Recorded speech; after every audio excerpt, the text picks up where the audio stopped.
Hello everyone, welcome back. Today's review covers Marvel Studios' latest blockbuster, Spider-Man Far From Home. Before we get started, I'd like to explain that the first part of this review will be spoiler-free and is where I will give my general thoughts on the film. In the latter half, I will delve deeper and talk about some of the movie plot points as well as the storyline. So yes, there will be spoilers.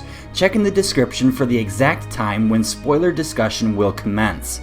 Setting up the review in this manner gives those of you who have not seen the movie yet the chance to hear my feelings regarding the movie, while simultaneously making it a more entertaining video for those who want to talk spoilers.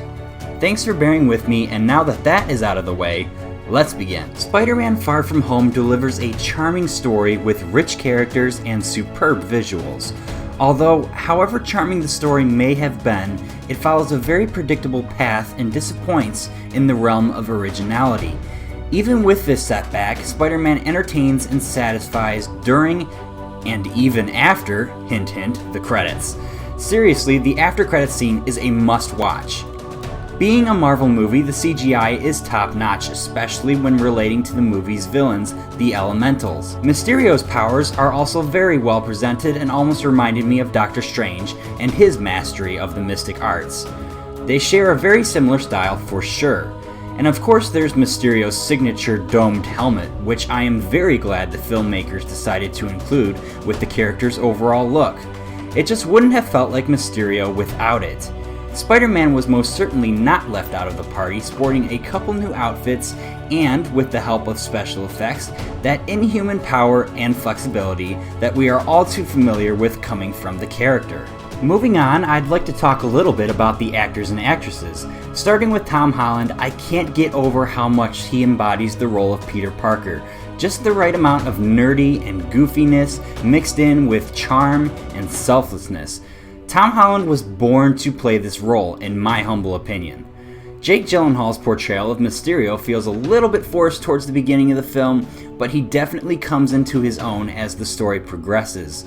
Zendaya does a fantastic job of reinvigorating the character of MJ, fleshing out her personality in a much more complete way in comparison to Homecoming. And of course, Samuel L. Jackson electrifies every scene he is in as the standoffish Nick Fury.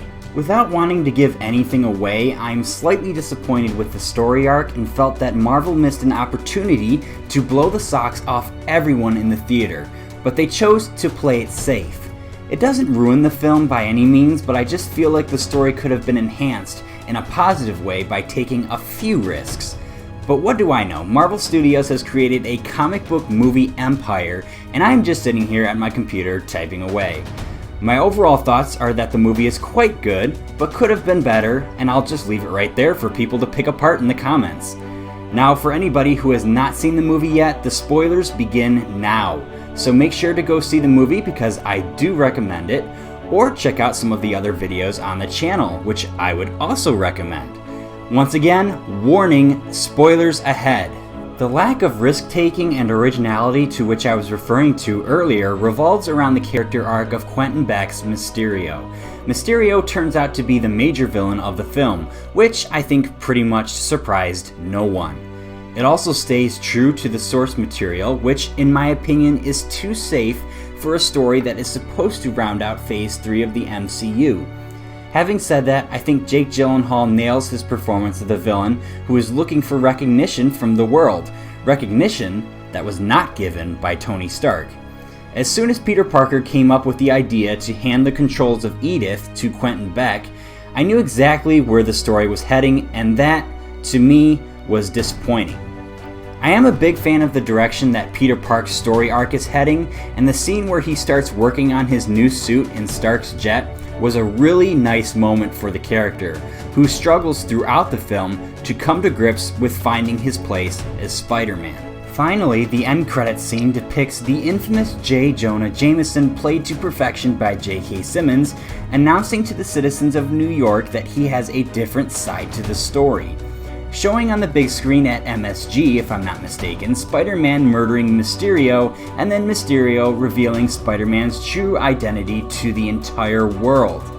The effects this may have on Spider-Man's future is astronomical and is one of the best end credit scenes Marvel has offered die-hard fans in the history of the MCU. And there you have it. Make sure you let me know what your favorite scene in the movie is and what you thought of the final film of Phase 3. As always, thanks for watching and thank you for the support. I'll see you next time.